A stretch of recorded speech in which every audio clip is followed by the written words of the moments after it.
Chapter 3, Finally Lust. Will you help me take off my clothes? Victoria asked, excited and charming. I do not know if I will remember how to do it, Victoria. I have not helped a woman for a long time to take off her clothes, Lord Melbourne said with a slightly embarrassed expression on his face and a sad smile. You mean to tell me that Lord Melbourne's legendary reputation for womanizing is false, a lie? That terrible fame that Baroness Lazen warned me when she tried to protect my virtue from your evil purposes. Victoria exclaimed with an amused smile, a little mocking, but sweet and childlike, without pretending to make fun of him. There was a time already remote in my life, in which that fame was justified, although always behind any fame there is enough of exaggeration of people. But it is true that I have known many women intimately, but I have not had that kind of friendship with any woman in a long time, Lord Melbourne replied timidly, and Victoria could swear he blushed for his embarrassment. And how long ago, William? Victoria asked, seemingly curious and amused, but with jealousy in the depths of her heart. Since, shortly before I met you at Kensington that day, he replied in embarrassment. It took Victoria a few moments to process it, and then she opened her eyes and looked surprised. Since you knew me? But William, that? Exclaimed Victoria, surprised, almost scandalized. When I met you, it was as if I had some kind of divine revelation, Lord Melbourne began, with longing and timidity. From the first minute of that meeting in Kensington, I devoted myself to you with devotion, and I forgot myself, even my needs as a man. At first I remembered that I needed intimacy with women, like any man, and I told myself that in my agenda with you I should find time to resume my intimate friendship with some willing woman. But then I forgot because I felt that I wanted to spend as much time as possible with you, all the time I was not busy in Parliament or in cabinet meetings, or dispatching government affairs, all that time I wanted to spend it with you, every minute of me time would have wanted to pass it to your side, because I knew that our time together would not be eternal, and for that reason I wanted to treasure the greater amount possible. And there was also the matter that I soon discovered that the only woman who occupied my thoughts was you, that the only one for I felt true wish, it was for you, and I did not feel able to go to bed with another, so, a year went by and another, and I living amongst life. And then your marriage came, and I would have wandered through all the brothels in London and slept with all the prostitutes in the city, or slept with all the married or single ladies in London's high society who were ready to lie down with me to forget that you were sleeping with another man, to erase my pain, or as a stupid and childish revenge. I would have liked to do it, but I could not. I could not sleep with any woman. I was too depressed and sad, and I did nothing but think of you, and that painful memory did not allow me to want any woman. My life has been since your wedding a dark and deep abyss where there is no room for the desires of living man, and that is why I am practically a dead man since then, a dead man who walks but does not breathe and therefore cannot join the living flesh of a woman. That's why that the other day I could perfectly understand what you told me about the hell you live in, because it looks a lot like the nightmare that my life has been without you, and you see, that's the reason why I've had a ascetic life, although that might make me a fool, and even foolish for confess it, Lord Melbourne finished, trying to make a mocking gesture on his face, but he felt so sad that he ended up sketching a gesture as if he were going to burst into tears. Victoria was crying, tears streaming down her beautiful childlike face. How do you always say things that make I love more of you? How can I compensate you for so much pain that I have caused you and love you as you deserve? Victoria exclaimed as she placed palm of one hand on his chest and extended her other hand to caress his face. You did it during your visit to the greenhouse and today, by showing me that you love me, that you are willing to do anything to be with me. In just a few minutes, you made me feel that my life had made sense, that in spite of so much suffering, it had been worth having been born, said Lord Melbourne with a smile. You've done it again. You cannot say something that does not make me feel absolutely in love with you. Victoria exclaimed, laughing and crying at the same time, as she gave him a playful, affectionate pat on the chest. I'm so rusty, Lord Melbourne laughed, Instead of seducing a woman I make her cry." Victoria drew his head with her hand, and she stood on tiptoe, and they kissed each other again on the lips, at first slowly and sweetly, then with passion, devouring their lips again like hungry animals. After breaking the kiss, she saw him in the eyes, with a dark and deep look. "Take off me clothes, we'll help each other get rid of our clothes," Victoria said in a voice filled with desire. "I will, Victoria," he said with longing. Lord Melbourne's trembling hands helped loosen each lasso and unlock each brooch, while Victoria's body trembled as he helped her remove the corset. She helped him off his shirt and gasped when she saw his bare torso, his broad chest with hard pectorals. They were both half naked, he was with his bare torso and his underpants, and she was wearing a shirt, her drawers, and stockings. Victoria took off her stockings, resting her feet on the mattress of the bed, while Lord Melbourne looked lasciviously at her bare legs. Now Victoria was blushing standing in front of him, her bare feet on the floor and clad only with her drawers and shirt. "Ma'am, allow me. I think it's my turn," Lord Melbourne said with a sneer and malicious grin, and then put a serious expression on his face that indicated the excitement and nerves he felt. Lord Melbourne took off his underpants in front of her, and Victoria gasped in excitement as her heart raced. She saw his erect virile member, big and thick, much bigger and thicker than she had imagined, rather larger than the only one with which she could compare it. Victoria could not help but a nervous chuckle, rather of fear, which soon became a nervous and excited gesture as he approached her. "Let me help you, Victoria," Lord Melbourne said, his voice grave and manly. Lord Melbourne took the border of Victoria's shirt and took off it over her head as she lifted her arms to help him. Victoria's breasts were left naked and Lord Melbourne stared at them hungrily. He put one of his big hands on Victoria's left breast, causing that she was a little shuddered. He caressed her breast slowly, delighting himself by squeezing softly. Then he slid his long fingers and pinched her nipple. She gasped again, excited. "Them are as I imagined, them are beautiful, them are delicious as a divine delicacy, like ripe fruits that you want to devour," said Lord Melbourne, holding her breast in his half-closed hand and then lowered his head to lick the nipple. With his tongue he licked the nipple, slowly moving his tongue over it, enjoying that contact between the surface of his tongue and the tender flesh of that little tip of the breast. With the tip of his tongue he skirted the nipple, touring the halo in an exciting movement. Victoria's nipples were hard and stiff with sexual arousal. Then Lord Melbourne opened his mouth and began to nurse Victoria's breast, as if he were really sucking the most divine tropical fruit. Victoria put her hand on his head and stroked his hair as she lifted her head and closed her eyes, and with open mouth emitted gasps of pleasure. After a moment, Lord Melbourne moved away from Victoria's breast and surprising her, when he took her with his strong arms and lifted her off the floor, and carried her to bed quickly. Victoria looked at him with anxiety and desire, staring especially at his erect virile member as he lay down beside her on the bed. Lord Melbourne put his hands on Victoria's waist and then he grabbed the drawers and slowly slid until were removed them by to her feet and tossed them away. Victoria trembled a lot and closed her eyes, while instinctively closing her legs a little. Then he slid a hand down Victoria's leg to her thigh. "Victoria, open your legs. Open them for me," said Lord Melbourne in a gentle tone, but with a touch imperious, almost like an order. Victoria obeyed and spread her legs, offering Lord Melbourne a glorious vision of her sex. Lord Melbourne's face tightened and darkened, with a gesture of almost perverse lasciviousness. He lowered the back of one hand over the thick jungle of hairs, and then he slid his hand caressing the skein of dark, curly hair. Victoria trembled harder and squirmed excitedly. "You do not know how I like this part of your body, you have no idea how delicious it is for me.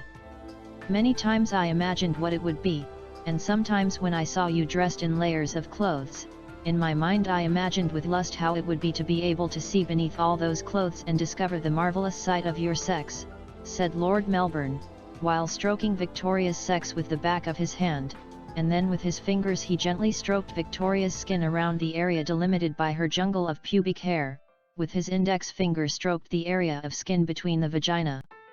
and the anus of Victoria causing waves of excitement in her. Victoria listened horny and surprised to Lord Melbourne, saying lewd words she never thought she would hear him say, and feeling more and more excited by those almost obscene words. "Let me, ma'am, let me give you pleasure," and then with his fingers Lord Melbourne rummaged inside her. Victoria winced and her mouth opened as she made a moan of pleasure. With his fingers, Lord Melbourne rummaged inside her, slowly first and then with some more energy, stimulating her to despair, making her whole body tremble stronger, and she clung to the sheets with her hands, while she made moans of pleasure louder and louder. After a moment that seemed eternal, he drew his fingers from inside her. "You're wet for me, Victoria, very wet. I like that," said Lord Melbourne, and then he lowered his face to her crotch. Lord Melbourne began to practice cunnilingus on Victoria, causing an overwhelming sense of pleasurable vertigo in Victoria's mind. Lord Melbourne increased the speed and intensity with which he practiced cunnilingus, and began to do so like a hungry beast devouring its prey. Victoria squirmed, one hand clutching the sheets more firmly, and with her other hand clung to Lord Melbourne's hair. Until the time came when Lord Melbourne pushed his mouth away. With his hands he opened Victoria's legs wider and then, taking her by the hips, pulled her towards him with a vigorous movement. Victoria saw his erect virile member and prepared for the moment she had longed for. He helped himself with one hand to place the thick tip of his virile member in the entrance of her vagina and then pushed forward decisively and penetrated her. His virile member made its way, invading as an intruder her intimate cavity, and in one fell swoop impaled her, filling her with all his long virile member. Victoria arched her back and dug her nails into the sheets as she closed her hands, her face covered with a gesture of pain and ecstasy as she closed her eyes and clenched her teeth. Then she released the sheets and wrapped her arms around his torso, and opening her eyes, she brought her face to Lord Melbourne's, to whisper in his ear. "I love you," Victoria exclaimed, very close to his ear, like a desperate confession, like a prayer to the heavens, like a cry of pleasure. "And I love you," Lord Melbourne replied, his voice grave and virile, like a declaration of love, like the roar of a stallion possessing his female. Lord Melbourne began to lunge into the impaled interior of her, with his virile member like a battering ram, like a lance digging through the flesh. With the rhythmic, paced movement of his hard hips, retreating barely enough to re-strike all the way into of her, all that the length of his virile member allowed. Over and over again, with that maddening cadence, then the pace was accelerating, and he attacked with more force, penetrating her with more passion. "Ah!" Victoria complained, with pleasures. She lifted her feet from the mattress and flexed her knees, keeping her legs up in the air. As Victoria clung to him, her arms around him, as if she were suspended in an abyss, and when she let him she would fall to abyss. Victoria moaned, moaning with pleasure, almost howling as she felt pain and pleasure with the penetration and the strong thrust of him inside her. "Ah!" Victoria lamented, as the intruder who had entered inside her continued to attack her. Victoria was crazed with pleasure, enjoying the sensation of feeling impaled, completely filled, subdued by him, under the weight of his enormous body. Lord Melbourne made the rhythmic movement of his penetration more frenzied, of the dance of his hips retreating and advancing to nail her mercilessly, to possess her savagely, like a stallion with a female. Victoria was seeing Lord Melbourne's face for a moment, as she never thought to see him, with a dark, shady gesture of pure lust, almost animal. But that excited her more, because she saw him more virile, like an alpha male, and she was proud to be his female. "Ah!" Victoria almost screamed, her moans of pleasure crazed, even animals, while her face was deformed with madness, and her eyes were almost white. Back and forth, the frenetic rhythm, the beast cadence, with more and more strength, each time with more rapidity. He sucks breasts of her, while he does not stop penetrating her, impaling her, nailing her, sucks her nipples, then brings his mouth to hers, and kisses her almost brutally. Victoria nails her nails to his back, he puts pain gesture but then becomes a gesture of greater pleasure. Victoria cannot stand it anymore and her breaks before that him, with a scream as she reaches orgasm.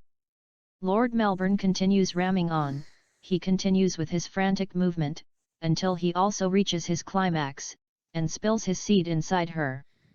They were both shaking, breathing hard, sweating, they met their eyes, and tears came from Victoria's eyes. Lord Melbourne kissed her on the lips, a soft sweet kiss. "Thank you my love," said Lord Melbourne. Then Lord Melbourne rolled to the side and gently drew her in his arms, and Victoria curled up against him, her head on his chest. "I like your chest Lord M, your body is very beautiful," Victoria said after a while. "Usually men say that to women, Victoria," Lord Melbourne said, laughing. "But it is true. Your body reminds me of those statues of Greek or Roman gods that are naked," Victoria replied. "Well, I think you exaggerate, if there is a beautiful body is yours, Victoria. I knew it would be beautiful but you overcame my dreams or fantasies," he said stroking one of her breasts. "I'm glad you like it, it's the first time a man sees me totally naked," Victoria replied cheerfully and without thinking. But then she realized her mistake, and she confirmed it when she saw that Lord Melbourne's face darkened a little.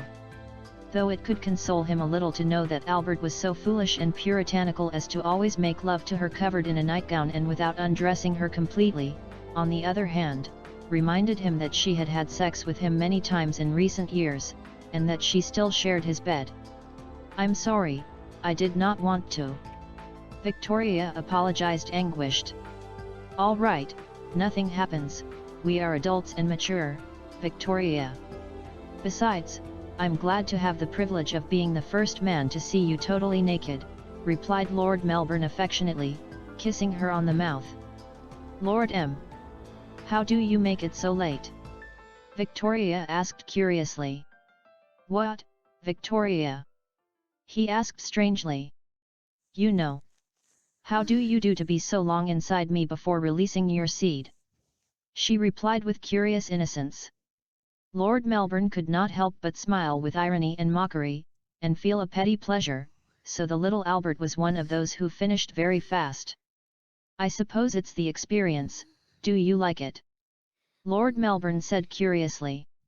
"I love it, it drives me crazy with pleasure," Victoria answered with sincerity and enthusiasm. Lord Melbourne smirked. After a while, Lord Melbourne felt his erection again. "Would you like to try another way to make love?" Lord Melbourne asked with a lascivious look. She looked at him in amazement and excitement, and nodded. Then Lord Melbourne sat on the edge of the bed, and he had Victoria squatting on his crotch.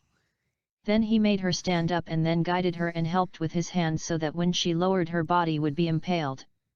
Victoria opened her mouth and gasped. Lord Melbourne put his hands on her hips and pulled her up and down in a rhythmic motion. Victoria wrapped her arms around Lord Melbourne's neck and saw him at the eyes, and then she smiled, realizing that that posture not only allowed her to get a lot of pleasure, but to see him well to his eyes as they made love.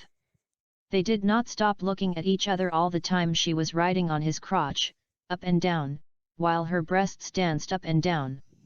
Until they reached the climax almost at the same time and she hugged him tightly, when Lord Melbourne filled her again with his seed. Then they kissed on the lips. A little while later Miss Scarrett knocked at the door shyly, to remind Victoria that they must begin to prepare to return, as Victoria had asked her to do. Lord Melbourne and Victoria saw each other with sadness, and then Lord Melbourne put on a robe and slipped into the bathroom so Victoria could get Scarrett in, to help her get dressed. Discreet Miss Scarrett pretended normality as she helped her mistress dress, ignoring the obvious fact that the Queen had just had sex. Victoria was blushing and a little embarrassed, but she knew Scarrett understood her and knew her suffering, and her love for Lord Melbourne.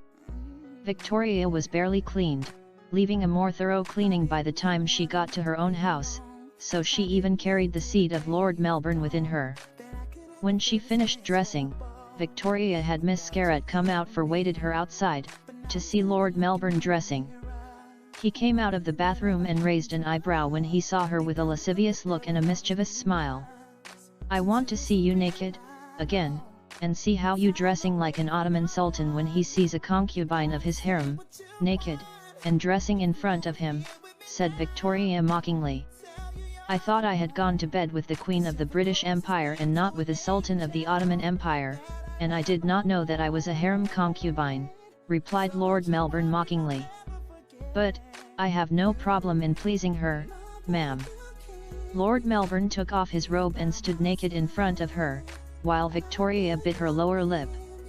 While he was looking for his underpants, she saw his virile member. I think we should put a name to that part of your body that I really like. I think I'll call it Big Dash, Victoria said in amusement. Big Dash! Exclaimed Lord Melbourne in astonishment. Sure. Dash was my only friend before I became queen and he's still my best friend, and that part of your body is my new best friend, so it's an honor for both of you. But since that part of your body is so big, it's fair to call it Big. Big Dash, Victoria answered naturally and still smiling. They both laughed. After a while Lord Melbourne was almost fully dressed. If we will continue with this, I must seek a discreet house in London near Buckingham for our meetings.